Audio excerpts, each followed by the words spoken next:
మహాభారతాన్ని వినాయకుడు రాశారని ఎంతమందికి తెలుసు? అదేంటి భారతాన్ని వ్యాస మహర్షి రాశారు కదా, వినాయకుడేంటి అనుకుంటున్నారా? భారతాన్ని వ్యాస మహర్షే రాశారు, కానీ వినాయకుడి చేత రాయబడింది. అప్పట్లో రాత రూపంలో గ్రంథాలు చాలా తక్కువగా ఉండేవి.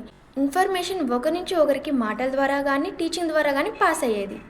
అప్పుడు వ్యాస మహర్షి తన యోగశక్తితో మహాభారతాన్ని మనస్సులో నింపుకొని తర్వాత జనరేషన్కి ఎలా పాస్ చేయాలా అని ఆలోచిస్తున్నారు. అదే టైంలో బ్రహ్మదేవుడు ప్రత్యక్షమై ఈ కావ్యం రాయడానికి వినాయకుడిని తలుచుకోమని చెప్తాడు. అప్పుడు వ్యాస మహర్షి గణపతిని ప్రార్థించగా గణపతి మహాభారతాన్ని రాయడానికి ఒక కండిషన్ పెడతాడు.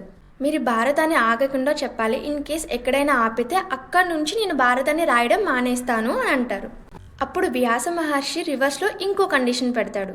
అదేంటంటే నేను చెప్పిన శ్లోకాలను మీరు అర్థం చేసుకుని మాత్రమే రాయాలి అని. అందుకే వ్యాస మహర్షి మధ్య మధ్యలో కష్టమైన శ్లోకాలు చెప్తారు. వినాయకుడు ఆ శ్లోకాలను అర్థం చేసుకుని రాసేలోపు వ్యాస మహర్షికి కొంత టైం దొరికేది.